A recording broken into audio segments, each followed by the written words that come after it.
Olá pessoal, meu nome é Luciano Fagundes e a gente está começando mais uma videoaula do curso TecnoHour Swift. Eu fiquei uns 15 dias sem gravar, mas agora acho que a gente consegue retomar tanto a publicação dos livros, dos volumes, quanto também agora a parte dos vídeos de novo. Bom, para compensar o atraso eu resolvi deixar um presentinho para vocês, tá? Eu não sei em quanto tempo vai ficar disponível isso, mas da outra vez eu conversei com vocês, falei para vocês que por algum motivo o livro, que é bem o tema dessa aula, que é o de controle de fluxo, ele acabou ficando parado na Apple.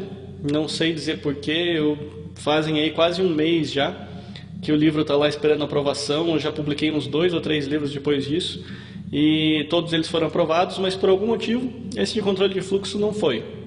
E o pior de tudo é que eu não tenho a menor ideia do porquê, uma vez que geralmente o processo funciona assim, Você submete o livro, eles ficam na fase de aprovação lá. Se eles encontram algum problema, eles normalmente abrem um ticket, lá no sisteminha lá do iTunes Connect, e baseado naquele ticket eu teria que resolver algum problema, submeter de novo e aí eles aprovariam. Infelizmente, eu não sei absolutamente nada com relação a esse livro. A Apple ela nem aprovou o livro, mas também não abriu nenhum tipo de ticket indicando nenhum problema. Então, eu já mandei um monte de e-mail para lá, já tentei falar com todo mundo que eu podia falar, não sei o que aconteceu. Então, justamente por isso, eu resolvi dar esse livro de presente para vocês, pelo menos no período aí em que a Apple tiver ainda com ele bloqueado lá. Eu sei que a maior parte do pessoal costuma fazer o download com iBooks. Então o que eu fiz? Eu fiz o seguinte, eu peguei uma cópia em EPUB, que é exatamente a mesma cópia que vocês pegariam lá tanto na Amazon quanto na iBooks Store, e deixei num link meio escondido lá no TecnoHour. Então, para quem está assistindo aqui o nosso mini curso, basta que vocês deem uma olhadinha então deixa eu ver como é que eu mostro isso daqui, nesse QR Code aqui. Vocês podem usar isso daí pelo seu celular ou por onde vocês preferirem. Ele vai levar para um link escondido lá dentro do TecnoHour e de lá vocês vão poder fazer o download. Então aproveitem, façam esse download agora. Eu até escrevi lá no blog que é o seguinte: infelizmente esse livro ele não vai ser atualizado depois, tá? Então a cópia que vocês vão fazer o download lá agora vai ser exatamente a mesma que vocês comprariam, tá? A única diferença é a seguinte, até já aproveito para avisar, nos primeiros 3 livros, eu acabei de fazer modificações na semana passada, já mandei para a Apple e eles já atualizaram, tanto na Apple quanto na Amazon. Por que atualizações? Justamente porque o Swift é uma linguagem nova, em que ela ainda está amadurecendo. Então houveram algumas modificaçõezinhas da linguagem, principalmente voltada a array, esse tipo de coisa, que eu fiz atualização no livro. Não é nada muito impactante, mas que precisa de atualização. E a questão é, quando vocês compram um livro, tanto pela iBooks Store quanto pela Amazon, vocês recebem esses updates depois. Como é que funciona isso? Basta que você pegue, em alguns casos você vai receber uma mensagenzinha de update, mas se você não receber, basta que você apague a cópia que você tem no seu device e faça um novo download. E aí o novo download já vem com ele todo atualizado, tá? Então isso já aconteceu para os primeiros 3 livros, Esse daqui, na realidade esse daqui também, porque esse daqui é o 4º livro. Foram os 4 primeiros livros que eu atualizei. Todos eles foram atualizados baseado na versão do Xcode Beta 4, tá? É aquela história, se vocês baixarem esse daqui, eu estou deixando ele disponível justamente para o pessoal que está assistindo as videoaulas. Então eu acho ruim vocês assistirem a videoaula e não terem o livro para acompanhar. Então façam o download lá, podem pegar, mas a diferença vai ser justamente essa. No momento em que a Apple liberar o livro, aí eu vou tirar esse link do ar e vocês vão ter que comprar o livro lá na Amazon ou na iBook Store. E a grande vantagem vai ser justamente essa, comprando o livro, mesmo quem faça o download desse daqui agora, eu sugiro que depois faça o download oficial, justamente para conseguir acompanhar daí a linguagem, Apareceu esses tempos um pessoal reclamando do pessoal que estava montando o curso de Swift, já que era uma linguagem ainda tão nova, e na minha opinião não vejo problema nenhum, justamente porque é aquela história, eu não compraria nada impresso de Swift hoje, justamente porque realmente a linguagem está mudando. Mas na parte digital, eu estou acostumado a vender aplicativo na App Store, então para mim isso daí é uma coisa tradicional. Então qual é a ideia? Eu estou fazendo à medida que está aparecendo, as modificações eu vou atualizando e eu sei que a atualização chega para vocês de forma gratuita depois. Então para quem quiser, já ficou bastante tempo aí, aproveitam, façam o download então do livro e podem acompanhar então a aula de hoje, ok? Então, só lembrando, assim que o link ficar disponível lá para compra do livro oficial, eu tanto aviso aqui vocês, quanto eu também deixo... Então, só então para finalizar, façam um download então agora para vocês poderem acompanhar a aula e depois comprem a versão oficial quando sair no iBooks Store. Na Amazon já está disponível, mas eu sei que a maioria do pessoal gosta de comprar na iBooks Store, ok? E daí, com a compra oficial, vocês depois conseguem ter as atualizações gratuitas à medida que o conteúdo do livro for evoluindo, ok? Então tá bom, gente, vamos passar então, voltar para o curso. Então o que a gente vai ver hoje? Hoje a ideia é a gente fazer o seguinte... eu separei para vocês aqui, essa é a primeira versão que eu vou tentar usar de novo o meu iMac, né? Eu estava usando sempre o Xcode lá instalado no meu MacBook, mas o Xcode Beta 4 parece que já está bem estável. Então, vou tentar usar o iMac aqui, vamos ver se vai dar certo. Mas, o que a gente vai ver hoje então? A gente vai ver o seguinte, estruturas de controle de fluxo. O que significa a estrutura de controle de fluxo? Deixa eu pegar aqui a lousa. Bom, então tudo que a gente viu até agora estava relacionado com uma programação sequencial. Então, qual era a ideia? É colocar um programinha embaixo do outro, né? Um comandinho embaixo do outro. E com isso daí a gente podia criar variável. Uma vez que a gente criava a variável, a gente fazia algum tipo de operação matemática com ela. Seja fazendo busca, né? Como a gente mexia com arrays e tudo mais, a gente procurava ali de alguma forma. E o programa acabava. Antigamente, até existia mesmo uma forma tradicional de desenvolver software com isso. Para quem algum dia já ouviu falar de Unix, existiam várias formas de encadeamento de programas no Unix, né? Então, basicamente, a gente poderia fazer assim. A gente diria que a gente fez um programinha A, um programinha B e um programinha C. Tá? O que acontecia aqui? Como ele era meio que sequencial, a ideia toda era o seguinte, eu tinha uma entrada de dados, né, que poderia ser uma lista, poderia ser um conjunto de números, o que quer que seja. Isso entrava no programa A, o programa A gerava uma saída. Essa saída era enviada automaticamente para o programa B na própria linha de comando, que tinha uma barrinha, né, que é essa barrinha na vertical, que você colocava assim, o nome do programa, barrinha, o nome do outro programa. Aí isso daí significava o quê? Que tudo que saía de A entrava em B.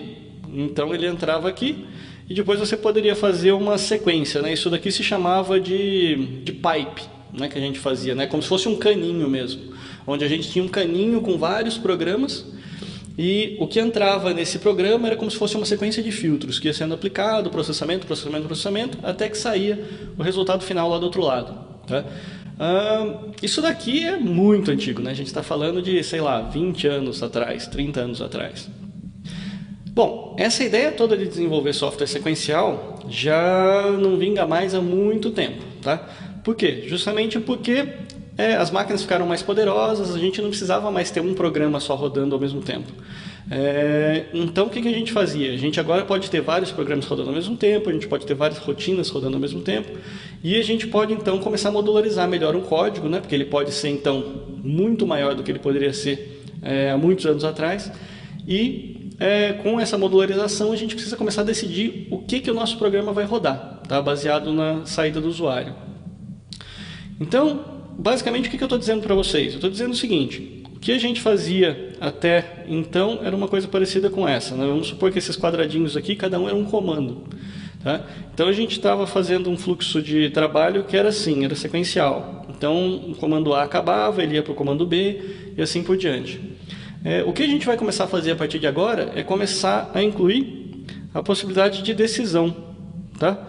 Então vamos supor que esse A, ao invés dele ir para o B, ele poderia ter uma decisão e nessa decisão ele ia escolher. Se a decisão fosse verdadeiro, ele iria para o B. Então a gente coloca aqui geralmente um true. Agora, se essa decisão for falsa, ele iria diretamente para o C. Então eu posso cortar esse pedacinho daqui. Então, se ele for falso, ele vai para cá. E qual é essa decisão? A decisão é justamente uma daquelas expressões lógicas que a gente estava estudando até um dos cursos passados, né? Uma das aulas passadas. Então, baseado nessas expressões lógicas, a gente consegue, então, tomar essa decisão. A gente decide que, baseado em A, que o que quer que seja esse A, pode ser, por exemplo, o lugar onde a pessoa tocou na tela, ou pode ser um botão dizendo para trocar de cor, alguma coisa do gênero. Poderia ser assim, por exemplo, o comando A poderia ser, eu estou desenhando na tela, se eu apertar o A eu quero desenhar em verde, se eu não apertar o A eu quero desenhar em vermelho. Então, baseado no pressionar da tecla, ele vai para um caminho ou vai para o outro. E esse B aqui, ele poderia então vir direto para digamos assim, um C e aqui um D. Tá? Então, isso que a gente está fazendo em controle de fluxo agora. Então, o principal é ter essa decisão. E, obviamente, você também vai ter a possibilidade de fazer então ciclos. Tá? Por quê? Porque o ciclo você vai poder mandar repetir um pedaço do código tantas vezes. Então, você vai poder falar, olha, roda esse... vamos ver, eu preciso fazer uma soma de todos os elementos que tem dentro de um array. Então, isso daí é um ciclo. Então, eu vou mandar executar, eu posso mandar executar isso, por exemplo, 10 vezes, se eu souber quantos elementos tem no array, ou eu posso mandar simplesmente dizer, olha, faça isso enquanto o array existir, tá? Enquanto existir um elemento dentro do array. Então, basicamente o que a gente vai ver hoje é essa lógica então de controle de fluxo e como é que a gente consegue trabalhar isso daí dentro do Swift. Tá? Bom, então eu separei aqui para vocês bem o fluxo que está no nosso manualzinho, tá?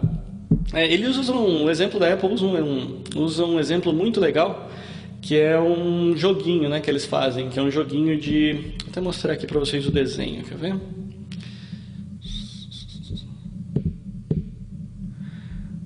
O exemplo que eles usam para explicar é justamente esse joguinho, né, que eles botam um joguinho de tabuleiro aqui para vocês.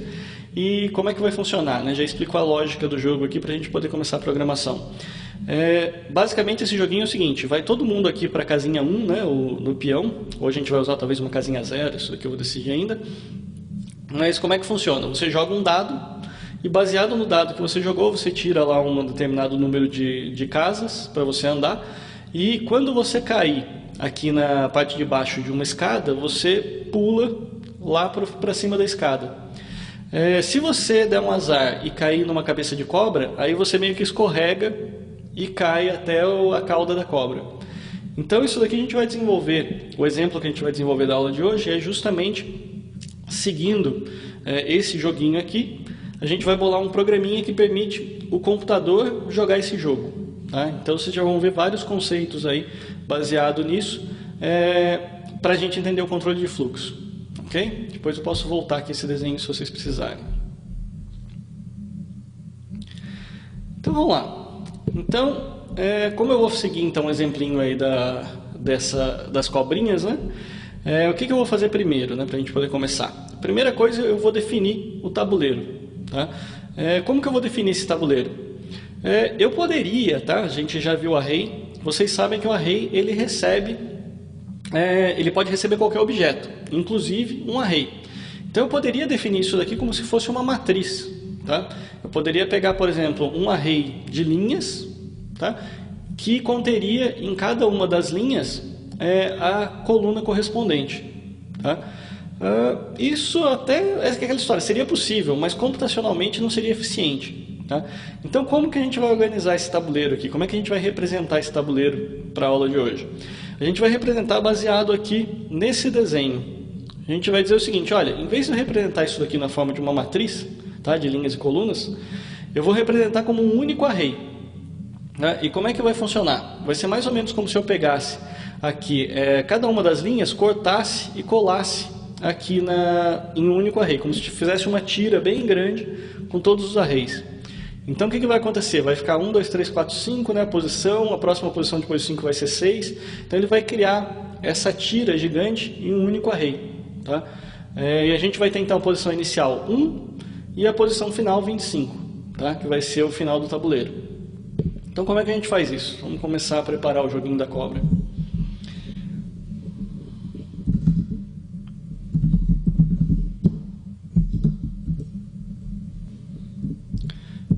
Aqui, primeira coisa, vamos definir o começo e o final. Então, vou colocar a minha posição. Vai começar todo mundo no 0. Final igual a 25. Tá? Bom, vocês devem lembrar que um array ele sempre começa na posição 0, tá? A posição final aqui, se eu quisesse criar um array de 25 posições, teria que ser 24. Mas eu vou fazer uma jogadinha aqui um pouco diferente. Eu vou criar a minha posição final com 25, tá? Por quê? Porque eu vou contar de 0 até 25, então eu vou ter na realidade 26 posições. E o jogo em si começa na posição 1. Então eu vou deixar depois a minha posição, que é, digamos assim, fora do tabuleiro, na posição 0. Então eu vou dizer o seguinte, eu quero criar um array, count 25 posições, e eu vou colocar o valor padrão de cada um dos elementos vai ser 0.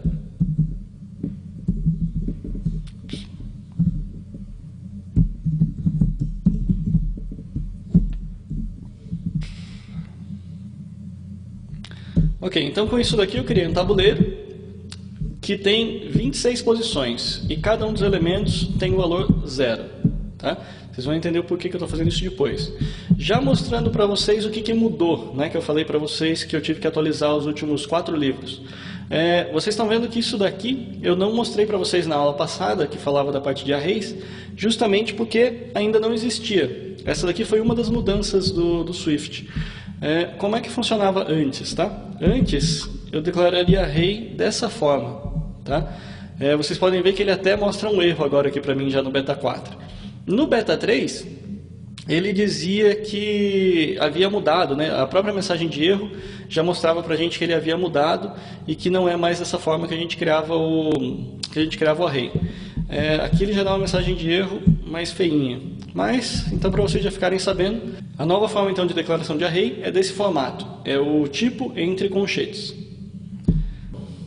Bom, por que eu coloquei esse 0 aqui repetindo todas as vezes? É porque é o seguinte, nós vamos fazer uma outra jogadinha, que é a seguinte. Esse bônus, né, que a gente usa aqui na escadinha ou na cobra, vai ser um valor que a gente vai colocar dentro do elemento do array. Que vai fazer o quê? Ele vai fazer justamente o seguinte, como a gente está trabalhando com um array só único, a gente pode simplesmente somar um número de casas nele. Então ele vai fazer o seguinte, vamos supor que o pino eu jogue da primeira vez ele caia na posição 1. Se ele cair na posição 1, eu somo com 0, que é o valor que está ali dentro, então ele não sai do lugar, ele continua no valor 1. Agora, vamos supor que ele caia no valor 3. Eu posso colocar aqui, em vez de 0, eu coloco o número de casas que ele precisa somar para chegar na ponta da escada. Então, nesse caso aqui, para ele sair do 3 e chegar no 11, ele vai ter que pular quantas casas? Vai ter que pular 1, 2, 3, 4, 5, 6, 7, 8 casas. Então, se eu colocar aqui que quando ele cair na posição 3, ele tem que somar 8 posições no array, ele já vai cair lá na 11. Da mesma forma, eu posso chegar aqui na cobra, que está aqui na cabeça do número 14, e subtrair algumas posições para chegar até lá no rabo dela. Então, do 14, eu vou ter que tirar quantas? 1, 2, 3, 4, 5, 6, 7, 8, 9, 10. Então, se no número 14 eu colocar menos 10, automaticamente, a hora que o pino cair ali, eu tiro e ele volta para o 4. Então, vocês vão entender isso daqui à medida que a gente for fazendo a lógica. Mas isso é para vocês entenderem o que eu vou fazer agora para definir cada uma dessas posições do array. Então, aqui eu coloquei todas as posições onde eu tenho escada. Então é o que eu falei para vocês, na posição 3 eu coloquei 8 posições positivas, na posição 6 eu coloquei 11 posições positivas, na posição 9, 9 positivos, 10, e agora eu pego também para definir as cobras. Então vamos lá, as cobras eu tenho aqui as posições negativas, então lá no 14 eu tiro 10, na posição 19 eu tiro 11 e assim por diante. Com isso, eu consigo mapear todo o nosso tabuleiro. Tá? Então, subindo aqui o tabuleiro de novo, basicamente aqui o que eu fiz foi toda essa representação, como eu disse para vocês. É onde tem a cabeça da cobra, eu tenho posições negativas, onde eu tenho a ponta da escada, eu tenho posições positivas. Então agora, tudo isso daqui vocês já aprenderam a fazer até agora, né? Então até aqui não tem novidade para ninguém. O que a gente vai começar a fazer agora é justamente fazer o estudo do controle de fluxo. Tá? Então, o controle de fluxo, a gente vai começar a fazer o seguinte. A primeira coisa que a gente tem que imaginar é o seguinte. Como é que a gente está desenvolvendo um jogo? Tá? Particularmente esse jogo aqui, ele está organizado em termos de rodadas. Né? Porque o que acontece? O que é uma rodada do jogo? Né? Isso daqui não tem nada a ver com programação. É basicamente o nosso conceito interior de jogo. Como é que isso daí funciona? A gente precisa jogar um dado, tá? Então a rodada sempre vai começar desse jeito. Os pinos estão todos paradinhos lá em algum lugar. A rodada vai começar como? Eu jogo um dado e, baseado no valor desse dado, eu vou mover então esse meu pino algumas casas. E depois que eu mover algumas casas, eu vou ter que olhar naquele quadrado e vou ter que ver, olha, é um quadrado vazio, é um quadrado que tem uma escada ou é um quadrado que tem uma cabeça de cobra. Tá? Então, isso é o que eu costumo dizer quando o pessoal está começando a desenvolver software. A gente tem que lembrar que linguagem é uma ferramenta, tá? É um martelo. Tá? Agora, como você vai usar esse martelo, né? Como você vai usar essa ferramenta, aí depende de você, do seu conceito. É o que eu falei desde o começo, eu poderia pegar e ter montado esse meu array aqui na forma de uma matriz. Ia dar um trabalho desgraçado para eu poder pular de linha e coluna se eu estivesse trabalhando com um monte de array. Trabalhar disso daqui foi um truquezinho, tá? Em vez de trabalhar com array, trabalhar com em vez de trabalhar com uma matriz, trabalhar com um array. Foi um truque. O conceito de jogo que a gente está querendo implementar, qualquer criança de 5 anos de idade consegue dizer para a gente, tá? Então todas elas sabem que para ela jogar, ela precisa jogar um dado, ela precisa ver qual é o valor do dado e sair andando no tabuleiro. Então, o grande desafio é em pensar em formas de traduzir esse nosso modelo mental para o software. Tá? Então, o que a gente vai fazer? Uma prática interessante quando você está desenvolvendo esse tipo de jogo, é você trabalhar com comentários. Tá? Por quê? Porque daí esse comentário vai te dar uma boa noção do que você precisa desenvolver. Então, vamos lá. Então, qual é a primeira coisa? Como é que uma partida começa? A partida começa jogando um dado. Depois que eu jogo o dado, o que eu faço? Eu tenho que mover meu pino de acordo com o valor do dado. Depois disso, eu tenho que verificar se o pino está em uma cabeça de cobra ou em uma escada, tá? Digamos assim, uma ação que está aninhada, entre aspas, né, que depende dessa primeira, eu costumo colocar um tab, tá? Então isso daqui já é para vocês começarem a entender o que é uma boa prática de programação, que é justamente, vocês podem perceber que o bloco ele está sempre alinhado, né? E quando você tem blocos dentro de blocos, você está sempre alinhando também. Isso chama-se aninhar, tá? E nada mais é do que você dar um tab, né, um alinhamento, para você identificar bem onde que está, quais são os comandos que estão sendo executados juntos naquele seu código. Tá? Obviamente você não precisa fazer isso. Se você quisesse pegar e escrever tudo em uma sequência só de texto, seu software ia funcionar do mesmo jeito. Mas ia deixar muito mais complicado para você fazer a manutenção disso depois. Tá? Então é por isso que a gente sempre sugere esse tipo de alinhamento. Então o que eu vou fazer? Verificar se o pino está em uma cabeça de cobra ou em uma escada. O que depende disso, eu dei um tab e agora eu coloco mover de acordo com a posição atual. E aí acaba, certo? Aí a gente termina a rodada que aquela rodada que você está jogando. E aí o que teria que fazer? Uma outra prática que você pode fazer, se você quiser ser ainda mais detalhado, é colocar isso daqui. Você pode colocar o número de cada uma das ações. Pelo menos para quem está começando, isso daqui é bom você fazer, né? Então você deixa bem claro como que você está trabalhando. Mas isso daqui, eu sei que muita gente deve estar começando a aprender agora qualquer tipo de programação através do curso de Swift. Então, eu estou tentando passar algumas das boas práticas para vocês, o que vocês podem fazer. E por que eu numerei? É justamente porque eu posso dizer o seguinte agora. Nessa minha posição 4, eu posso dizer o seguinte, voltar para posição 1. Certo? Então, aqui é onde eu estou definindo já o meu loop, tá? Ou seja, o meu ciclo. Então, o que vai acontecer? Meu ciclo começa aqui, jogando um dado, depois ele faz o meu pino andar, né, de acordo com o valor do dado, verifica onde que eu parei, move de acordo com o que tem lá na posição onde eu parei, e depois começa uma nova rodada. Tá? Então, com isso daqui a gente consegue começar a programar. Então, a gente vai saber o seguinte, a primeira coisa que a gente vai fazer é, a gente tem um ciclo aqui, certo? A gente já definiu isso. Esse ciclo eu poderia usar dois tipos que a gente tem na programação, tá? A gente tem 4 comandos diferentes, mas são basicamente dois tipos.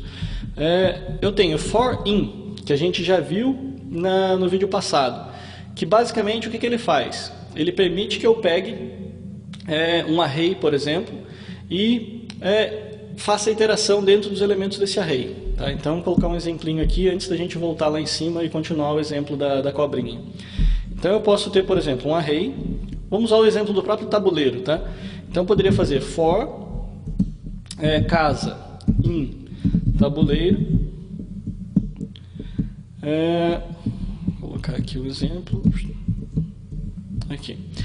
Então, isso daqui seria um ciclo que faria o quê? Ele pegaria, por exemplo, eu tenho lá 26 posições no tabuleiro. Então ele ia pegar o primeiro elemento do tabuleiro, colocar aqui dentro de casa e executar o que tem aqui dentro. Depois ele acabaria, né? Quando chegasse aqui ele acaba e volta lá para cima de novo. E aí ele ia fazer o quê? Pega a segunda posição, coloca em casa e executa esse ciclo. Né? Seria faz alguma coisa aqui. Isso daqui, ele seria ideal se você precisasse andar por todo o tabuleiro para fazer alguma coisa. Não é o nosso caso, não é o nosso exemplo aqui, certo? Nosso exemplo aqui, a gente nem sabe se essa navegação no tabuleiro vai acontecer de uma forma sequencial. Por quê? Porque a gente vai andar alguns momentos, a gente vai poder cair, por exemplo, numa escada e pular para frente, mas a gente também pode cair em uma cobrinha e cair lá para trás. Tá? Então, a gente não está querendo fazer uma navegação sequencial dentro do tabuleiro. Tá? Isso daqui seria uma coisa interessante mais para a gente fazer o seguinte. Vamos fazer um print para mostrar o tabuleiro para a gente. Tá? Então, vou mostrar todas as casas do tabuleiro. Então, eu coloco aqui a casa. Então, vocês viram que a gente já fez todas aquelas modificações aqui do tabuleiro. Então, aqui, ó. É o exemplo típico para utilização do for in. Mostrar e imprimir aqui para mim como é que estão todas as casas do tabuleiro. Tá? Então ele está me mostrando aqui eu já sei que, olha, nessa casa aqui tem uma escada, aqui também tem uma escada, aqui tem uma cobra, uma cabeça de cobra. Então esse seria o típico uso de um ciclo do tipo for in. Tá? Então ele quer saber o conteúdo, ele quer andar dentro do conteúdo de alguma coisa.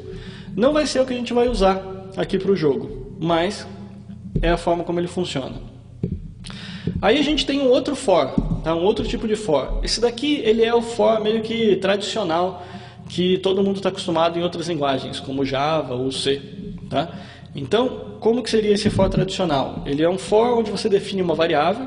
Então, eu posso colocar aqui um i igual a 0, por exemplo. Ponto e vírgula, eu coloco uma condição. Tá? Então, eu vou falar i menor do que 10 e i mais. Tá? Esse daqui é aquele caso típico que eu tinha dito para vocês. Aqui. Esse daqui é o caso típico que eu tinha falado para vocês numa situação em que você tem uma contagem. Tá? Então, aqui eu fiz navegar por todo o tabuleiro. Tá? Tem alguns probleminhas quando você usa esse tipo de coisa. O probleminha principal é o seguinte. Quando eu estou fazendo um ciclo do tipo for in, eu não posso de forma nenhuma remover ou inserir elementos dentro do meu tabuleiro. Por quê? Porque isso aí vai me gerar um erro. Justamente porque eu estaria meio que modificando o que está dentro aqui e aí a minha iteração já não funcionaria direito. Tá? Então você pode causar vários erros aí, inclusive erros de runtime, se você tentar fazer isso. Por outro lado, um elemento como esse daqui, né, eu não estou acessando dentro do for, né, dentro da condição do for, eu não estou acessando o tabuleiro nenhuma vez. Tá? Então, não é diferente. Isso daqui significa uma iteração. Tá? Geralmente a gente chama de uma enumeração. A gente está enumerando todos os elementos de um tabuleiro. Nesse caso aqui não. Esse caso aqui ele está simplesmente seguindo o número. Então ele vai de 0 até 10, ou ele pode ir até o tabuleiro .count, por exemplo, para ver toda a extensão do tabuleiro. Tá? A diferença é a seguinte, como ele não está acessando o tabuleiro diretamente, eu preciso ter sempre uma variável, que daí eu posso criar aqui uma variável, por exemplo, casa, igual eu tinha no anterior lá, que é igual, aí sim eu tenho que acessar o elemento que eu quero do tabuleiro. Então, tabuleiro de i. Tá? Com isso daqui, cada vez, aí ele vai fazer o quê? O i vale 0 na primeira vez e executa. Então ele pega aqui o tabuleiro de 0, coloca lá. Eu posso colocar aqui um outro println, que até vai deixar um pouquinho mais bonitinho aqui, né? Eu posso fazer agora sim, tabuleiro da posição i igual a conteúdo, né? Tabuleiro de i. Tá? Então aí o que vai acontecer? O que ele vai imprimir agora? Agora ele já imprimiu de uma forma um pouquinho mais bonitinha. Por quê? Porque ele está fazendo acesso por índice. Tá? Então é o tabuleiro da posição 0, que é o primeiro elemento que é rodado aqui. Então ele pega o quê? O i igual a 0, vem aqui e roda. Então ele pega o elemento aqui e atribui a casa. E aqui, né, eu poderia até usar a casa, em vez de usar o tabuleiro de i. Seria a mesma coisa. Então ele está dando o mesmo resultado. A única diferença é que agora o que ele está fazendo? Ele pega o elemento aqui no início e coloca aqui em casa. E depois ele imprime. E como eu tenho índice, eu posso daí deixar ele um pouquinho mais bonitinho, deixando aqui dizendo que, olha, o tabuleiro na posição i está ali dentro, está mostrando o valor que está guardado dentro daquele elemento. Tá? Então essa daqui seria uma segunda forma de você interar entre elementos. Esse daqui, digamos assim, é um pouco mais baixo nível. Tá? A gente costuma dizer isso. Teve uma vez que eu estava falando isso daí com um matemático, ele quase brigou comigo. Porque o que acontece? Eles acham que a matemática eles falam um pouquinho diferente. Né? Eles dizem assim, não, para eles um alto nível é uma matemática extremamente complexa, então você precisa de um conhecimento de muito alto nível para você entender. E na computação a gente é justamente o contrário. Quando a gente fala de alto nível, é uma linguagem abstrata. Tá? Então, se a gente olhar para esse exemplo aqui de cima, ele é muito mais abstrato, né? Muito mais alto nível do que o de baixo. Por quê? Porque aqui a gente está falando simplesmente o seguinte, tem muita coisa implícita aqui. Ele está falando, olha, para todos os elementos de tabuleiro, você vai repetir esse ciclo e vai colocar o elemento que você está iterando dentro de casa. Então, olha só quanta coisa que você disse, escrevendo simplesmente casa em tabuleiro. Tá? Então, isso daqui é mais alto nível. Isso daqui para a gente é mais baixo nível. Por quê? Porque aqui eu estou usando uma contagem que se eu quisesse, eu não precisava nem usar aqui tabuleiro count. Eu poderia colocar aqui, por exemplo, 25. Tá? Então, ele simplesmente seria uma contagem de 0 até 25. Tá? Eu poderia até causar um erro, né, se eu fizesse isso. Porque se eu colocar, por exemplo, aqui 27, ele vai me dizer em um momento aqui que ele tem uma falha, porque eu tentei acessar um tabuleiro numa posição que não existia. Eles funcionam da seguinte forma. Né? Aqui vocês viram que eu declaro uma variável primeiro, eu faço uma condição e eu mando essa variável incrementar. Tá? Então seria o quê? I igual a 0, rodou uma vez. Tem que incrementar i de 1, tá? I mais mais. Então i vira 1. Quando i vira 1, ele verifica essa condição aqui. 1 é menor do que 25? Então executa de novo. A hora que acabar o bloco de comandos, volta aqui de novo. 1 mais 1, 2. Então i passa a valer 2 e executa, então aqui é a condição. Isso a gente chama de definição, condição, incremento. Tá? E com isso, então, a gente faz esse ciclo. Quando i for 24, ele vai rodar. Quando i for 25, ele já para. E aí parar significa o quê? Ele ignora esse bloco e vem aqui para baixo. Tá? Então essa é uma outra forma então, que a gente tem. Essa aqui é o outro for, que é o for tradicional, que o pessoal está acostumado aí na linguagem Java ou linguagem C. Tá? Outra forma de ciclo que a gente tem. Esse daqui a gente até poderia usar lá em cima se a gente quisesse, tá? Depois eu mostro para vocês mais ou menos o que a gente poderia fazer. A gente usaria esse daqui lá no programinha, principalmente se a gente quisesse dizer uma coisa do tipo... Bom, você tem até 100 chances, né? Até 100 rodadas para você ganhar esse jogo. Se você não conseguir ganhar em 100 rodadas, você perdeu. Tá? Então, se a gente poderia definir alguma coisa assim lá para controlar o nosso jogo.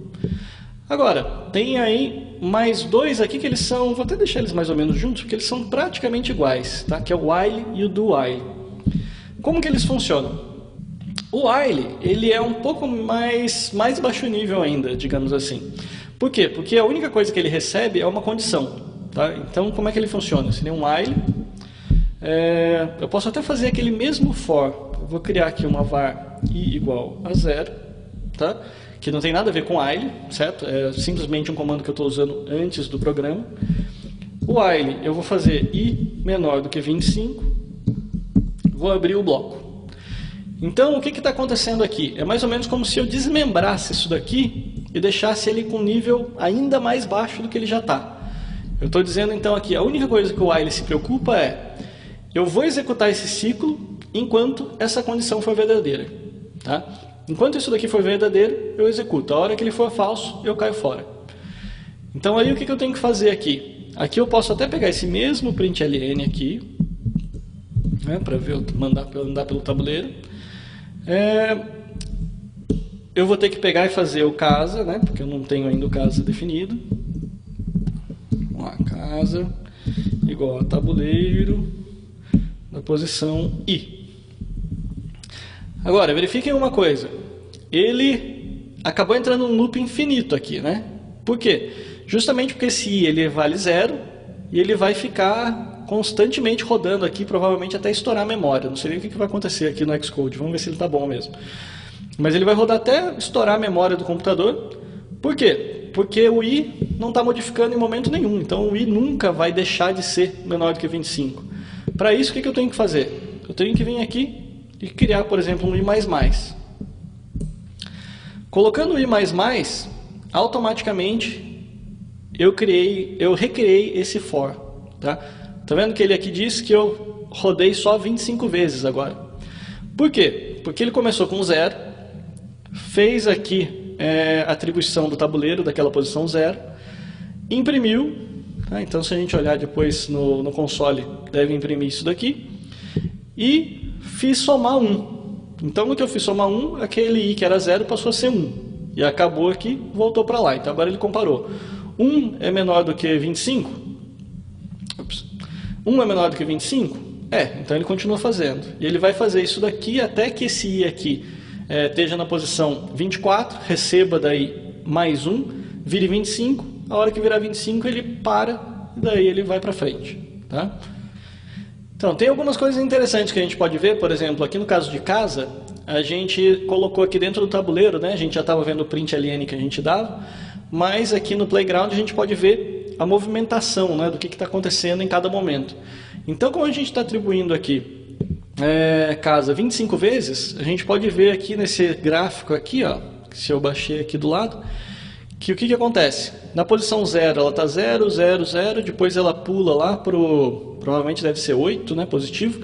Isso daqui indica para a gente o quê? Indica que tem lá uma escada, né, porque ele é positivo. Depois ele volta aqui para 0, 0 de novo, pula lá para o 11. Então a gente sabe que toda a escada está aqui. E depois a gente sabe que mais para frente tem várias cabeças de cobra que estão aqui embaixo, estão negativas. Tá? Então isso daqui é uma forma que a gente tem também de verificar os dados. Tá, então vocês podem ver que isso daqui é um nível ainda mais baixo do que a gente fez até agora, né? Por quê? Porque aqui eu já usava dentro do próprio comando o índice. Tá? Então eu dizia qual era o meu índice, fazia dizer qual é a condição que ele tem que cumprir e a parte de soma, né, de incremento. Aqui eu tive que fazer tudo isso manualmente. Eu tive que criar um índice fora do while, colocar uma condição aqui que na realidade nem sequer precisaria usar o índice, né? Não é nem obrigatório isso, é que eu estou querendo simplesmente emular o de cima, mas eu uso então a condição do índice aqui dentro e tive que tomar conta também do incremento por minha conta também. Tá? Então, isso daqui é um comando para quem está começando relativamente perigoso. Tá? Por quê? Porque o que acontece? Vocês viram aquela hora que eu tinha tirado esse i++ daqui e que eu não conseguia, que o loop não parava. Como a gente está no playground, beleza, então ele está meio que preparado para esse tipo de situação. Vocês viram que ele não crashou nem nada. Mas isso daqui, quando você coloca em um software de verdade, né, se você está lá no seu aplicativo e esquece, por exemplo, esse i++, o que vai acontecer? Você não vai ter um erro, tá? Porque como ele não...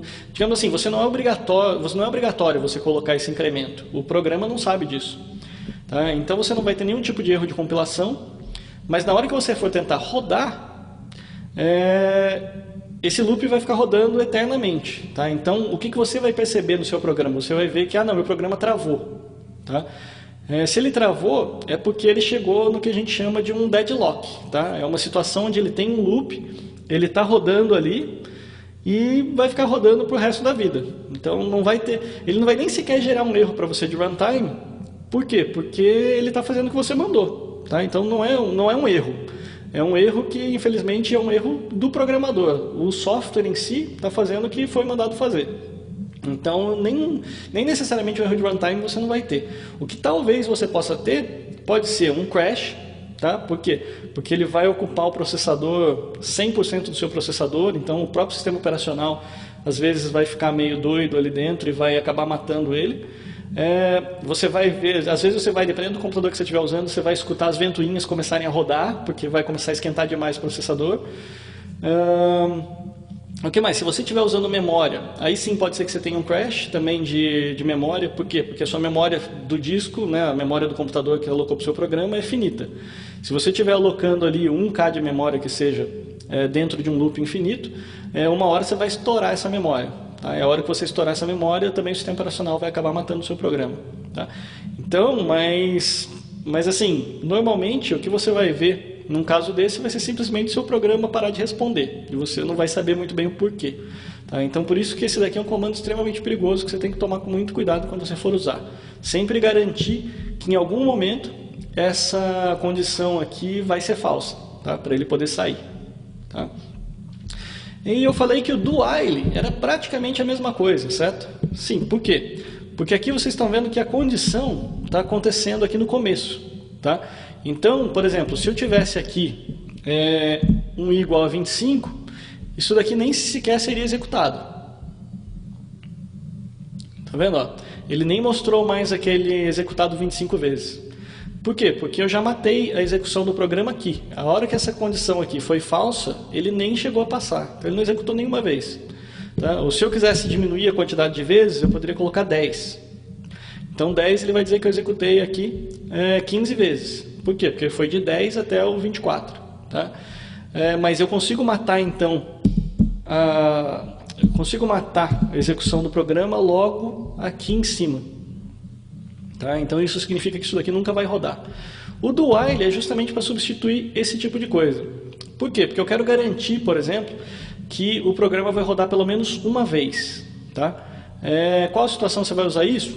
Não sei, vai depender do fluxo que você tem no seu software. Tá? Mas ele existe para isso, é para garantir que o ciclo vai rodar pelo menos uma vez.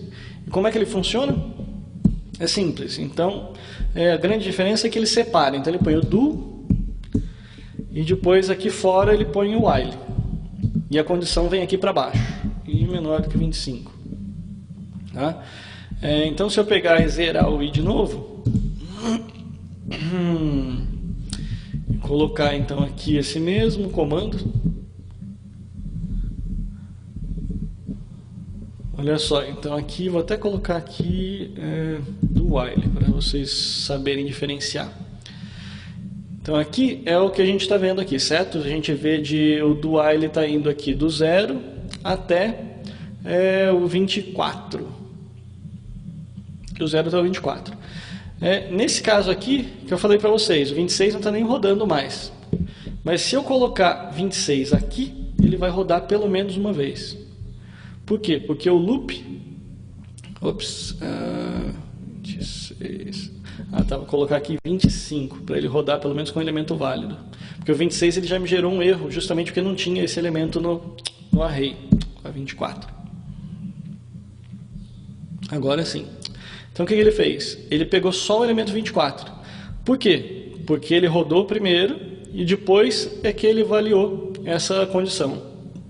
Como a condição já era verdadeira, ele simplesmente saiu depois da primeira posição. Então, como eu disse para vocês, a grande diferença dos dois qual é? Esse daqui ele pode executar 0 ou mais vezes. Esse daqui ele executa uma ou mais vezes. Tá? Sempre. A grande diferença é essa.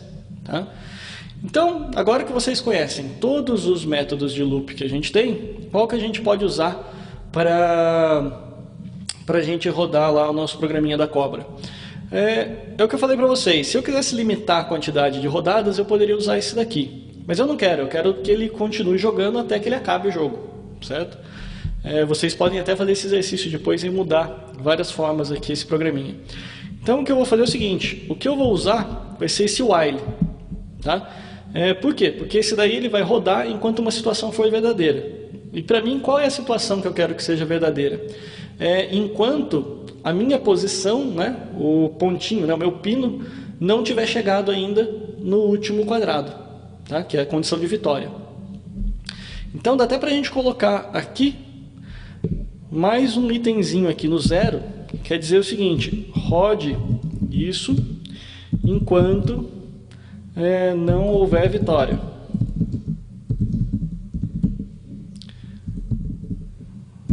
Certo? E aqui eu posso colocar para ele voltar para o 0, então. Então o que a gente vai fazer? Esse primeiro aqui, rode isso enquanto não houver vitória, a tradução, né, de português para inglês de enquanto é justamente while. Tá? Então a própria tradução aqui já diz o que a gente tem que fazer. Então eu vou colocar while. Eu tenho então aqui, olha, a minha posição, certo? Que é a variável que eu coloquei lá para determinar onde está o meu pino. Então o meu pino vai começar fora do tabuleiro, ele vai começar no 0, tá? Então eu tenho que fazer essa condição, vai ser o quê? Enquanto a minha posição for menor do que a posição final, tá? Que também já está aqui, que o final é 25, eu vou rodar esse loop. Então eu vou ter rodadas acontecendo enquanto essa situação for verdadeira. Então vamos lá, minha posição for menor do que final.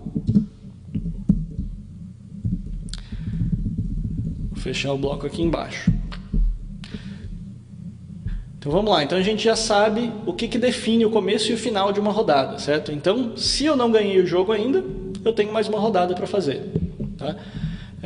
Jogando o dado, tá? Então eu vou criar aqui uma variável, dado, que a gente vai fazer o seguinte. Tá?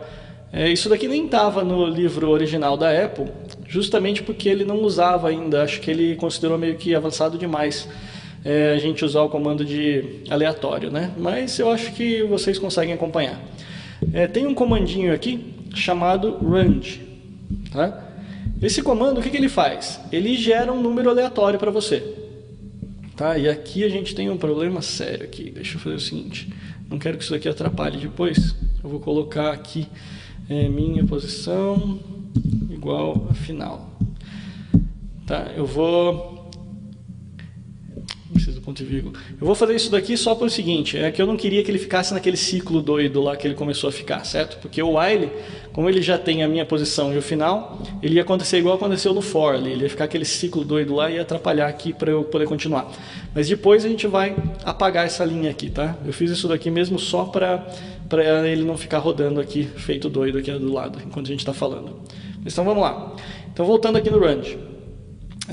Então estou chamando aqui de dado o range. O range ele é uma funçãozinha do sistema, tá? É uma biblioteca do sistema que me dá um número aleatório. Vocês podem ver que aqui nesse caso ele gerou o número 16.807. Então é um número inteiro aleatório que ele vai gerar. Agora eu posso fazer uns truquezinhos aqui, justamente para a gente poder... Porque assim, a gente não tem um dado que vai me gerar 16.000 de número, certo? Um dado a gente vai dizer, não, o meu dado é aquele dado comum de 6 faces, tá? Que é aquele quadradinho. Então, como que eu faço isso? Eu faço isso daqui da seguinte forma. Eu vou criar um mod, então vou fazer uma divisão, vou pegar o resto de uma divisão de 6, tá? Por quê? Porque daí ele vai fazer o quê? Ele vai me gerar então um número, o número que ele gerar eu divido por 6 e pego o resto. Isso daí é um truque muito comum que a gente usa em computação, que é justamente para limitar um range, tá? Por quê? Porque se eu dividir por 6, o resto só pode ser ou 0, né? Se o número é dividível por 6, ele vai dar 0, ou ele vai me dar um valor que é quanto falta para chegar no 6, tá? Então, ele vai gerar números de 0 até 5. Então, isso daqui ele quase resolve o nosso problema, né? Porque um dado ele tem que gerar para a gente no máximo 6 números, tá? Justamente porque ele é um cubozinho, e aquele cubo, eu vou jogar ele na mesa, vai ter só um número voltado para cima e no máximo vão ser 6 números. Mas aqui ainda tem um problema, que é o seguinte, ele está me gerando aqui um número de 0 até 5, e um dado não tem uma face 0, tá? Ele começa no 1. Então o que eu faço? Para resolver isso, eu somo 1. Tá? Então vou usar aqui um parênteses para deixar claro aqui o que eu estou fazendo. Então ele primeiro me gera um número de 0 até 5 e eu somo 1. Então daí quando ele for executado, olha lá, agora ele já me gerou um número 2. Então beleza. Então com isso eu tenho um dado que ele consegue me gerar um número aleatório entre 1 e 6, que é justamente os números que eu tenho na face do dado. Tá? Então aqui a gente já conseguiu matar aquele primeiro programinha ali, jogando um dado. Agora vamos lá. Eu quero mover o meu pino de acordo com o valor do dado. Mover o meu pino significa o quê? Significa pegar a minha posição, fazer mais... Eu vou até escrever tudo por extenso, depois a gente otimiza o código, tá? Então vamos fazer o seguinte, é igual a minha posição mais o número que eu tenho no dado. Certo? Então... mas tem mais um probleminha aqui, que é o seguinte. Olha só o probleminha que ele está me indicando aqui. Ele está me dizendo o seguinte, olha, que ele está dizendo que um deles está gerando o int 8, né, que seria um uint 8, que é um unsigned int 8, que é um número inteiro sem sinal de 8 bits, e o outro é simplesmente um int. Tá? Então o que a gente vai ter que fazer aqui, para a gente poder fazer, é uma conversão desse meu número aleatório aqui para inteiro. Tá? Então esse daqui ele está me gerando um número aleatório sem sinal, tá? Que não pode ser convertido para um número inteiro automaticamente. Então o que a gente faz? A gente força a conversão. Então continua me gerando aqui um 2, né, sem problema nenhum, mas aí eu não tenho mais aquele erro aqui no final que dizendo que eu não posso somar um número inteiro com um número uint 8. Tá? Então agora ele está somando dois números inteiros. Tá? Então beleza. Então o que eu fiz? Então eu peguei a minha posição, ela é igual à minha posição mais o valor que eu recebi no dado. Tá? Com isso, eu já sei quantos pininhos eu andei, né, quantas casinhas eu andei naquele meu array. Aí qual é a próxima coisa que eu tenho que fazer? Verificar se o pino está em uma cabeça de cobra ou se ele está em uma escada. Como eu falei para vocês, eu vou fazer a coisa bem literal, justamente para a gente poder ver todo o conteúdo da aula de hoje. Então aqui eu tenho que fazer uma comparação, tá? E eu falei para vocês até agora dos comandos de ciclo, né? Que todos eles têm lá uma comparação embutida. Mas e se eu quiser fazer uma comparação, simplesmente comparação mesmo, sem estar dentro de um ciclo? Para isso, vamos aqui para baixo de novo, eu tenho o comandinho if. Tá? O if, traduzido para português, seria se. Né? Então o que eu faço? Eu posso fazer um if i menor do que 25, faça alguma coisa, caso contrário, faça outra coisa. Tá? Então, a gente já viu, não vou falar muito sobre o if, porque a gente já usou em praticamente todos os outros minicursos. Né? Não tem como ensinar algum tipo de programação sem usar o if. Por quê? Porque aqui eu estou justamente decidindo qual bloco eu vou usar. Então, se eu estou usando, se essa condição aqui for verdadeira, eu uso essa parte de baixo. Se ela for falsa, eu uso esse segundo bloco. Tá? Então, esse daqui não tem muito o que falar. O switch vai ser um caso à parte. Tá? Então, isso daí, depois que a gente acabar o exemplo da cobra e tudo mais, aí eu vou falar para vocês do switch. Mas, por enquanto, o que a gente precisa saber isso é que o if, ele funciona então dessa forma. O if uma condição, faz o que está dentro da condição se for verdadeiro. Se for falso, faz o else.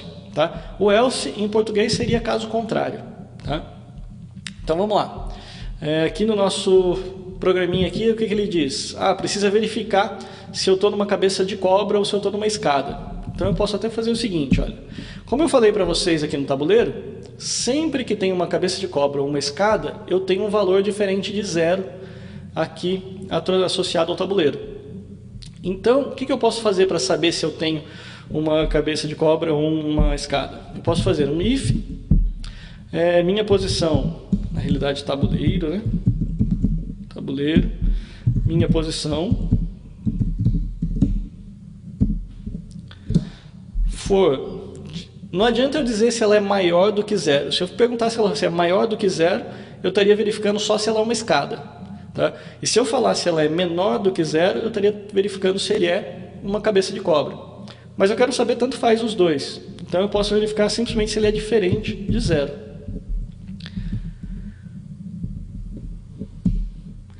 Então aqui fica como? Se o elemento que tiver guardado na minha posição lá no tabuleiro for diferente de 0, significa o quê? Que eu tenho uma cabeça de cobra ou eu tenho uma escada. E aí eu preciso então mover de acordo com a posição atual, certo? Então de acordo com o que tiver ali, se eu parei numa escada eu preciso andar para cima, se eu cair numa cobra eu tenho que escorregar para baixo. Como é que eu faço isso?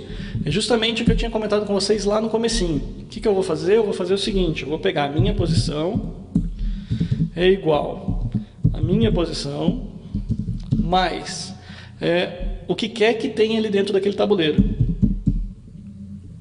Tabuleiro da minha posição.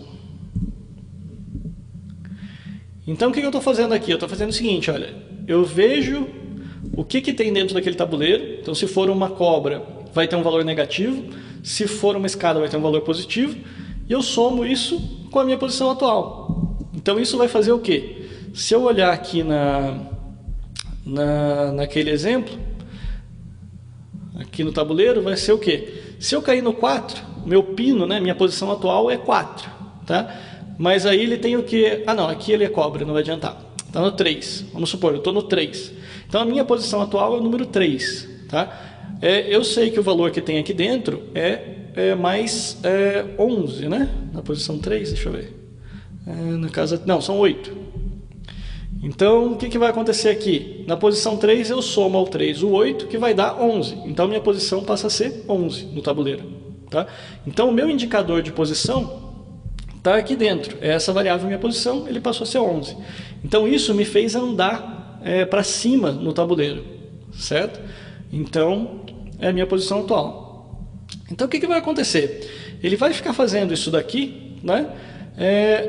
E uma vez que ele acabou, o que acontece? Ele volta para a posição 0. Então ele teve uma atualização e voltou lá para a posição 0, que aqui vai fazer a condição aqui de novo. Então ele vai ficar fazendo isso, ele vai ficar fazendo esse ciclo até ele acabar o jogo. Tá? Então o que eu vou fazer aqui, que é mais ou menos o exemplo que a Apple deixou lá. Primeiro eu vou eliminar isso, tá? Porque esse daqui é aquele que eu queria eliminar lá o ciclo.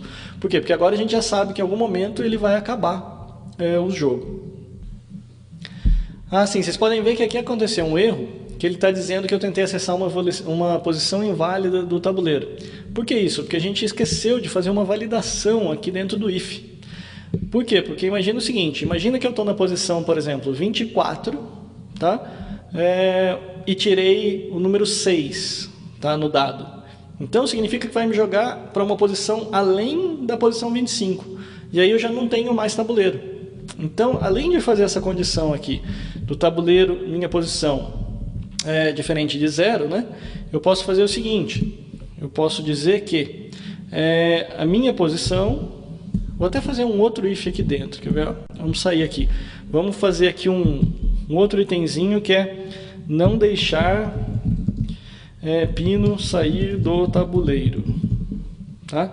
Então eu vou fazer o que aqui? Eu vou fazer um outro if que vai fazer o seguinte, se minha posição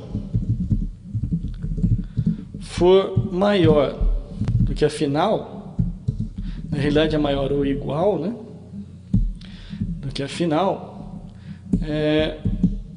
eu coloco que minha posição é igual à final. Esse daqui é mais um detalhe de jogo que eu acabei de definir, tá? O que significa isso? Significa o seguinte, que se a minha posição, né, o lugar onde eu estou, né, onde o meu pino está, for maior ou igual que a posição final, eu coloco sempre na posição final. Tá? Não, aqui eu já percebi o que foi o erro.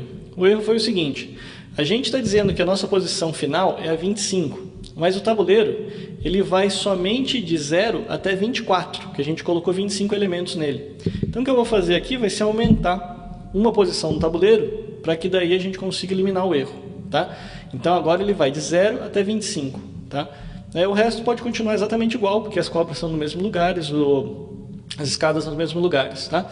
Então aí o que acontece? Eu estou fazendo então agora o seguinte, que a primeira verificação que eu digo é assim, se a minha posição, né, após, né, porque vocês podem ver que aqui eu já coloquei o valor do dado, né, então se ela está lá, por exemplo, no 23, somou mais 6, vai lá para o 29, ela saiu do tabuleiro. Então eu vou definir aqui que se ele saiu do tabuleiro, beleza, ele ganhou o jogo do mesmo jeito. Tá? Então o que eu estou dizendo aqui? Se a minha posição for maior ou igual que a final, então eu simplesmente digo que ele é igual à final. Tá? Por quê? Por que isso daí é uma decisão minha? Tá? Porque eu, como programador, é que estou dizendo isso. Tá? Eu poderia chegar à conclusão de que não. Se ele não tirar exatamente o valor que ele precisa para chegar na posição final, ele simplesmente desconsidera aquele valor. Seria uma forma também de deixar o jogo mais difícil. Tá? Mas assim, a minha decisão agora, tá, para esse exemplo se ele sair do tabuleiro, ele ganha o jogo do mesmo jeito. Tá? Então aí o que vai acontecer? Eu faço então essa primeira verificação aqui e depois eu faço então a que estava faltando, que é mover de acordo com o quadrado, tá? De acordo com o elemento que tiver no tabuleiro. Então aqui o que ele faz? Minha posição é igual a minha posição mais o que quer que esteja no tabuleiro. Tá? Com isso ele resolve então a questão da cobra ou da escada, fazendo com que, se for a escada, ele vai subir algumas posições, se for a cobra, ele escorrega algumas posições para baixo. Tá? Com isso, a gente pode ver aqui a evolução, por exemplo, de um dos casos dessa execução, tá? De como é que a minha posição progrediu. Bom, então para a gente poder ter uma ideia melhor do que está acontecendo, digamos assim, a gente já sabe que ele acaba o jogo, tá? Então, eu até nem... Esse foi um pedaço que eu não gostei muito do exemplo que a Apple deu, fim de jogo. Porque tudo que ela mostra no livro dela é o fim de jogo. Então, basicamente, o que ela mostrou daí no exemplo é só mostrando que fim de jogo. Tá? Então, a única coisa que ela mostra no exemplo dela é o seguinte, é que o programinha consegue rodar, né, em cima do tabuleiro e que em algum momento ele sai do while. Tá? Sai desse bloco de comandos e escreve lá o fim do jogo. Isso daí eu achei meio bobinho, para falar a verdade, justamente porque ele não deixa bem visível o que está acontecendo. Então o que a gente pode fazer para deixar isso daqui um pouco mais fácil, né? Para a gente ver pelo menos a evolução do jogo? A gente pode fazer o seguinte, ao final de cada rodada aqui, a gente pode colocar um println com mais dados do jogo. Né? O que a gente pode dizer? A gente pode dizer o seguinte, posição atual, por exemplo. Então posição igual minha posição.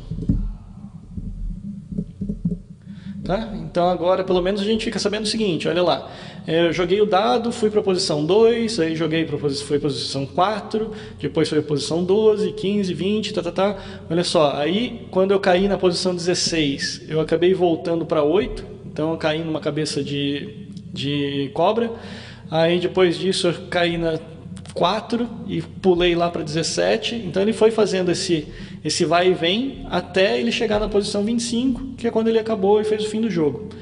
É o que eu tinha falado para vocês, eu posso começar a modificar agora algumas coisas aqui para deixar o código mais limpo, tá? Ou para deixar também mudar minha lógica de programação. O que eu falei aqui para vocês, né? Esse if aqui particularmente é o if que permite que a pessoa simplesmente saia do tabuleiro, né? E ao sair do tabuleiro ela ganha o jogo. Mas eu posso deixar ele então um pouco mais complicado aqui e falar o seguinte, que quando a minha posição for menor ou igual que final, eu posso vir aqui, gravar minha posição antiga, ponho aqui uma variável, minha posição antiga. Tá? Aí eu faço o quê? Ela é igual à minha posição. Tá? Por que eu quero guardar essa posição? Porque daí eu posso vir aqui e fazer o seguinte, olha, ao invés de eu falar que quando ela sair do tabuleiro, ela volta para o final, eu posso simplesmente mandar ele de volta para a posição antiga. Então eu tive que modificar então aqui, tanto minha posição para receber minha posição antiga, quanto eu também tenho que dizer que a minha posição agora só pode ser maior do que final. Por quê? Porque se ela fosse maior ou igual estava antes, o que ia acontecer? Ela nunca ia acabar também. Né? Por quê? Porque a hora que ela chegasse na última posição, ela ia voltar para a anterior. Então não dá. Aqui para mim é só maior. Então aqui eu estou dizendo o quê? Que a hora que ele sair do tabuleiro, ele desconsidera aquela jogada. E ele vai ter que jogar de novo. Então isso faz com que ele tenha que jogar mais vezes até que ele chegue exatamente na posição 25. Tá? Antes de conseguir terminar o jogo. Tá? Então aqui, daria para colocar um monte de coisa diferente, daria para mudar regra, daria para fazer um monte de outros detalhezinhos. O que eu vou fazer aqui para vocês é o seguinte, vamos deixar ele um pouco mais limpo agora o código, porque eu deixei assim, ele bem longo para vocês verem exatamente o que estava acontecendo. Mas vamos ver o que dá para a gente fazer para deixar esse código agora mais limpo, mais enxuto. Tá? É o seguinte, vamos lá. Primeira coisa, aqui eu estou fazendo minha posição igual, a minha posição mais dado. Esse daqui é um código que ele é menos eficiente, digamos assim. O ideal aqui seria usar aquele código resumido, né, o curto, que é mais igual. Então isso daqui, eu tiro isso, fica lá, mais igual ao dado. Então isso está fazendo o quê? Que a minha posição é igual à minha posição mais dado. Então isso daqui é apenas uma escrita mais curta. Tá? O que mais que dá para a gente mudar? Aqui na posição final. Esse if aqui, vamos pensar se ele é realmente necessário. Tá? Por quê? Porque o que está sendo feito aqui dentro dele? Vamos também deixar aqui na escrita mais curta. Vamos lá, minha posição mais igual o elemento que eu tiver dentro do tabuleiro. Aqui a gente colocou esse if para quê? Para a gente verificar e fazer essa condição somente se eu encontrar uma cabeça de cobra ou uma ponta de escada. Tá? Se eu não encontrar isso no elemento, eu não faço a soma. Mas, será que isso realmente é necessário? Por quê? Porque se a gente se lembrar, no tabuleiro, todas as posições que não tem nada tem zero. Então, se eu somar zero, não faz diferença nenhuma, certo? Ele vai continuar na mesma posição. Se tiver uma ponta de escada, vai somar o valor. Se tiver uma cabeça de cobra, também vai somar o valor, que no caso vai ser um valor negativo, mas também vai ser uma soma. Então, no fundo, esse if aqui, ele está aqui dentro, mas ele é desnecessário. Tá? Por quê? Justamente porque tanto faz. Eu posso somar aqui as três situações, eu posso somar. Os três conteúdos possíveis dentro de um elemento, eu posso somar e não vai afetar em nada a minha lógica. Por quê? Porque se eu tiver, então, em um elemento que é zero, ele vai continuar ali mesmo. Se eu tiver uma cobra, vai ser um número negativo, ele vai para baixo. Se tiver uma escada, vai ser um número positivo, ele vai para cima. Tá? Então, aquele if lá era desnecessário aqui nessa lógica de programação. Bom, agora daí a gente pode dizer que a gente terminou esse programinha. Então, vocês podem testar depois e fazer várias variações. Eu poderia tentar, por exemplo, colocar esse while lá para baixo e fazer um do, ou fazer, como eu falei para vocês, um for aqui, que limitaria em, por exemplo, sei lá, 30 posições, tentar no máximo 30 posições para ele acabar. Então, várias variações possíveis aqui, mas com esse códigozinho aqui, ele consegue jogar, então, esse joguinho aqui do tabuleiro com as cobras e escadas. Tá? E agora, a última parte da aula de hoje é a gente discutir um pouquinho esse switch. Porque o switch, ele realmente é um caso à parte. Tá?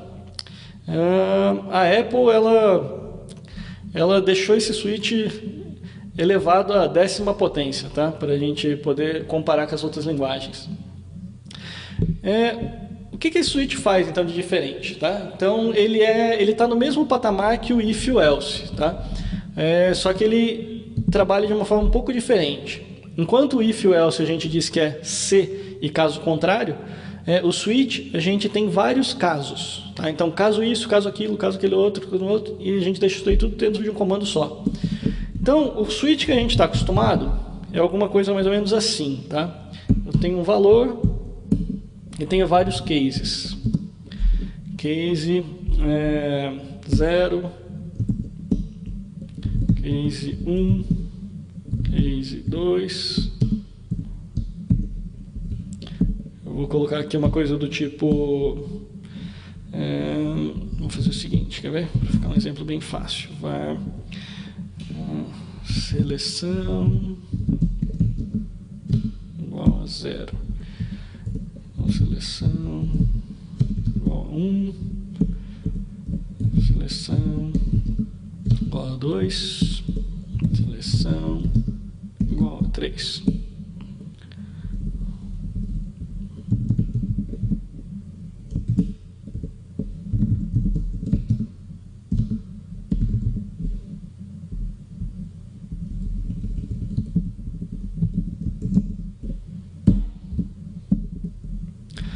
Ok. Então isso é o mais parecido que a gente chega com o que a gente está acostumado, tá? Na realidade, nas outras linguagens a gente ainda veria um break aqui, que a gente até pode colocar, mas eu explicaria para vocês depois o break. Tá? Então isso é o que a gente está acostumado. A ideia toda aqui qual é? A ideia é o seguinte, em vez de eu fazer um monte de if, else, if, else, if, else, eu poderia simplesmente falar o seguinte, olha, eu tenho uma variável, tá? Que no caso aqui é o meu i, né? Estou falando i igual a 2, por exemplo. Tá. E aí faria o quê? Olha, verifica para mim o que tem dentro de i, e caso tenha 0 dentro de i, roda esse pedaço. Se for 1, roda esse pedaço. Se for 2, roda esse pedaço aqui. E se for qualquer coisa diferente disso, né, o default, aí você roda esse pedaço aqui. Tá? Então, esse é o comando switch que a gente está acostumado. Vocês podem ver que o único lugar que ele apareceu aqui no Playground, o valor foi justamente o 3. Por quê? Porque é o meu case 2, que é o que eu tinha atribuído ali em cima. Tá? Então, isso é o que a gente está acostumado a ver. Tá? O que muda, né, das linguagens que a gente viu aí como C e Java? Primeiro que não tem o break. Tá? Para que serve o break nessas outras linguagens? É o seguinte, nas outras linguagens, quando você faz um case 0, por exemplo, o que diz que é para acabar o comando é esse break. Tá? Em Swift não tem isso, por quê? Porque nas outras linguagens, se a gente não tivesse o break, ele ia continuar. Seleção igual a 0, seleção igual a 1, 2, 3, até acabar o programa. Ele ia rodar isso daqui um por um até o final. Em Swift não. Em Swift um case não entra no outro. Tá? Então aqui ficou, na minha opinião, até mais claro. Tá? Então o que está acontecendo aqui? Como o i é 2, a única coisa que foi rodada aqui foi a seleção igual a 3. Acabou por aí, o programa continuou rodando para cá, aqui para baixo. Tá? Então essa é a primeira diferença. Depois, o que mais que a gente pode fazer? Tá? Coisinhas que a gente não pode fazer. Por exemplo, um case nunca pode ter o corpo vazio, justamente por causa dessa história. Como ele não pula de um para o outro, ele não pode ter o corpo vazio. Como que a gente resolve isso? A gente faz um único case com várias cláusulas. Tá? Isso daqui já começa a ficar diferente. Tá? Então aqui já começa a ser a parte de switch que é específica da linguagem Swift. Então eu posso definir numa mesma linha vários valores possíveis para avaliação. Então aqui eu estou dizendo, se o i tiver 0 ou se o i tiver 1, esse daqui é o que vai ser executado. Tá? Outra coisa, eu posso usar aqui dentro, né, a gente estava acostumado também nas outras linguagens que aqui só poderiam ser números inteiros. O switch em Swift, né, eu também posso ter uma coisa do tipo var nome igual Luciano. Tá? E aqui eu posso ter então strings. Luciano, nome, Fagundes, ou alguma outra coisa. Tá? Então o que vai acontecer? Aqui em Swift eu posso usar aqui então para mapear strings, posso mapear na realidade objetos, posso mapear o que quiser, desde que funcione aqui direitinho, desde que esteja variável e o case respectivo. Tá? E daí tem algumas coisas ainda mais malucas ainda que foram incluídas no Swift. Estou até seguindo aqui o livro, que é para ter certeza que eu estou passando todas elas com vocês. Então, se eu estiver trabalhando com inteiros, eu posso usar, voltar aqui o i, intervalos. Então eu posso falar aqui que eu quero de 0 até 3. Vai ser seleção 2.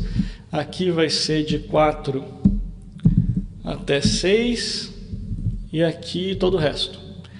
Tá vendo? Então aqui seria a mesma coisa de colocar 0,1,2,3. Tá? Então eu posso usar os operadores de sequência dentro da cláusula Swift. Eu posso usar tuplas e aí deixar a coisa ainda mais maluca. Então vamos ver aqui um exemplo igual que estava no livro. Ponto é igual a 1,2, 1,3. Tá. Eu vou fazer o quê? Eu vou fazer o seguinte. Agora eu vou avaliar esse ponto. E aqui eu teria que colocar algo como 0,1, por exemplo. 0,2, por exemplo. Tá?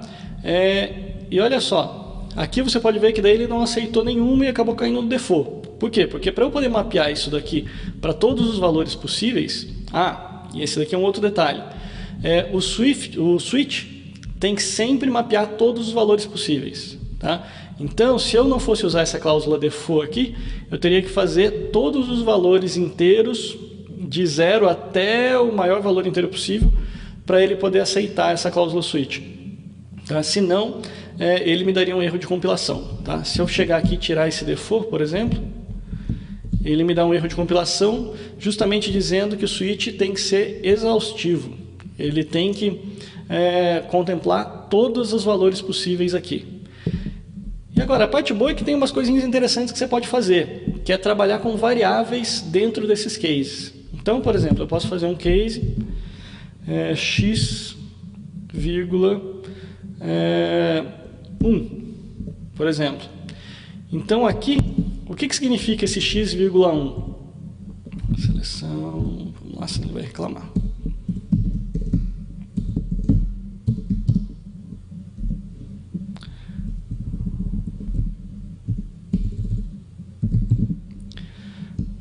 Parar de reclamar aqui.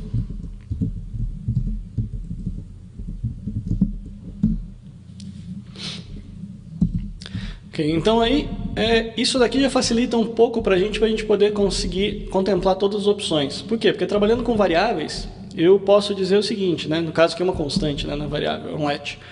Eu posso dizer que, olha, qualquer valor de x que chegar aqui vai ser contemplado dentro desse case, desde que o y seja 1. Tá? E a parte interessante também é que eu consigo daí usar e atribuir, por exemplo, usando esse x. Tá? Então eu posso dizer, olha, eu quero que a seleção seja o que quer que esse x aqui apareça. Vamos forçar que ele passe por aqui, vou colocar um y3, que é justamente o que eu sei que está no ponto ali. Então o que acontece? Ele está pegando então o valor que eu recebi aqui no x e está colocando como sendo seleção. Então ele já conseguiu usar aqui. Se eu quisesse, eu poderia fazer, inclusive, o y também. E fazer aqui x mais y, por exemplo. Tá? E com isso, eu já nem preciso mais do default. Por quê? Porque todas as variáveis possíveis aqui, né, todos os valores de x e y poderiam ser recebidos aqui dentro. E com isso, ele passa a ser o meu default. Tá? Então, isso daqui eu realmente recomendo que vocês deem uma olhada no livro, porque daí eu tenho lá uns 3 ou 4 exemplos mostrando exatamente como que essas coisas funcionam, porque o switch realmente ele ficou muito poderoso na linguagem Swift. Tá? Ele não dá para comparar ele com nenhuma outra linguagem com a quantidade de situações que ele consegue resolver. Tá? Inclusive, colocar um exemplozinho aqui de where, né? Porque aqui o que acontece? Vocês podem ver que aqui eu estou dizendo, olha, eu quero um x e eu quero um y. Aqui ele está recebendo todas as possibilidades. Mas eu posso daí definir condições. Where x tem que ser, até para ele continuar funcionando, eu vou colocar y tem que ser maior do que x. Aí o que acontece? Aqui eu começo a ter um erro de novo. Por quê? Porque antes eu estava recebendo qualquer x e y. Agora eu estou definindo um where que está basicamente colocando um filtro. E está dizendo, olha, você pode receber qualquer x e y desde que, né, o y seja maior do que o x. Com isso ele está me dando um erro. Por quê? Porque aqui eu já não estou mais contemplando todas as possibilidades da minha tupla. Então eu seria obrigado a vir aqui e recolocar o meu default para ele poder rodar. Então, esse tipo de construção aqui eu nunca vi em nenhuma outra linguagem. Então o Switch ele ficou realmente extremamente poderoso dentro da linguagem Swift. Tá? Então vocês podem dar uma olhada depois no livro. Eu cobri basicamente todos os elementos. Tá, agora é só falar da parte de interrupções. Que vocês, eu acho que para se aprofundar, realmente dá uma olhada no livro lá. Aproveita enquanto está disponível lá no TecnoHour, o download gratuito, vocês vão ver todos os exemplos que eu tenho lá para geração do switch. Depois a gente tem a parte de interrupções, tá? Que é o continue, break e fall true. O fall true eu vou já mostrar para vocês aqui no próprio switch, porque ele só aplica para o switch. Que é o seguinte, eu falei para vocês que em todas as outras linguagens a gente é obrigado a usar o break, certo? Aqui dentro do switch, para que ele não passe de um para o outro. Mas pode ser que em algum momento você resolva que não, você quer que ele passe de um para o outro. Aí então aqui é o contrário. O comportamento padrão limita a execução dentro de um único case, tá? Mas se eu quiser forçar que ele passe de um case para o outro, eu posso usar o comandinho fall true. Se eu estou errado aqui, fall true, vou colocar aqui. Então eu posso usar o comandinho fall true. Fall true ele faz o quê? Ele entrou aqui, certo? Foi executar o primeiro case. A hora que ele encontrou o fall true, ele acabou caindo aqui para o default e passou a valer 7. Tá? Então isso daqui, em alguma situação em que você queira forçar o mesmo tipo de funcionamento que você tem em outras linguagens, você poderia então pegar e usar o fall true em todos os cases, e aí ele ia cair no primeiro e ia descendo depois para todo o restante do código. Tá? Então é só para, digamos assim, para trazer o mesmo tipo de funcionalidade que você teria em outras linguagens de programação, que é, na realidade, o comportamento que todo mundo está mais acostumado do Switch. Tá? Embora eu não acho que esse fall true aqui faça falta para programação. O break e o continue. O break e o continue, eles são justamente para você quebrar um bloco.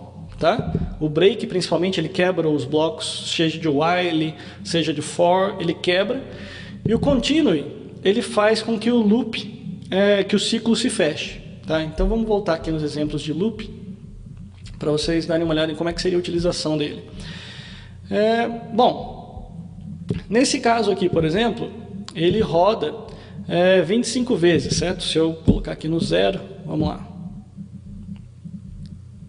Ele roda lá 25 vezes. Tá? O que vai acontecer? Vamos supor que eu queira que ele, quando ele chegar no 20... Por algum motivo eu não quero que ele imprime a posição 24. Então posso colocar um if igual a 24 continue. O que isso daqui vai fazer? Quando o i for igual a 24, ele vai parar a execução aqui no continue, e ao invés dele rodar aqui o println e o i++, ele vai... eu vou fazer uma outra coisinha para ele não ficar preso, né? Senão eu vou fazer um i++ aqui. Tá? Senão ele ia ficar preso também. Porque o que vai fazer? Aí ele vai para a posição 25, tá? E volta aqui para cima. Então, aí quando ele vai ser 25, ele vai passar e vai... Na realidade, o que ele está fazendo aqui é simplesmente pulando a impressão do elemento 24. Tá? Você pode ver que aqui, ó, ele até rodou só 24 vezes. Agora ele não roda mais 25 vezes. Então, se a gente procurar aqui o exemplo do while, vou pular uma casa mais óbvia. Vou pular a casa 12. Se a gente for aqui procurar o exemplo do while, a gente vai ver que na hora que ele imprime o tabuleiro 11, ele já pula e depois na sequência já imprime o tabuleiro 13. Tá? Então isso que a gente está fazendo, o continue, ele faz com que o ciclo se interrompa e volte para a comparação. Tá? Então esse é o comportamento básico do continue. E a gente tem o break, que o break é o contrário, o break ele realmente sai do ciclo. Tá? Então aqui, por exemplo, se quando chegar no 12 ele interrompe, ele vai imprimir até o 11 e vai parar. Aqui. Então aqui vocês podem ver, ele simplesmente parou na posição 11. Tá? Então são dois comandos que a gente usa para fazer interrupção.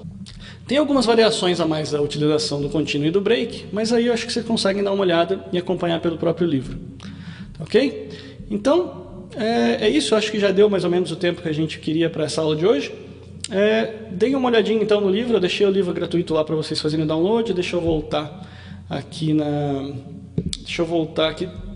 o QR Code para vocês poderem fazer o download. Como eu falei para vocês, eu não sei quanto tempo eu vou deixar esse livro disponível gratuitamente. Talvez eu deixe bastante tempo, talvez seja o tempo suficiente só para a Apple poder aprovar.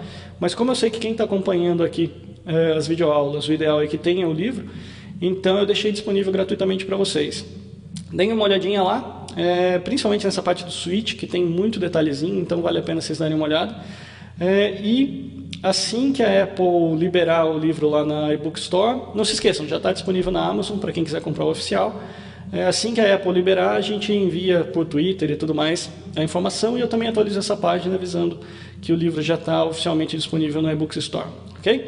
Então beleza, gente, por essa semana é isso. Espero que vocês tenham gostado da aula e a gente conversa de novo na semana que vem.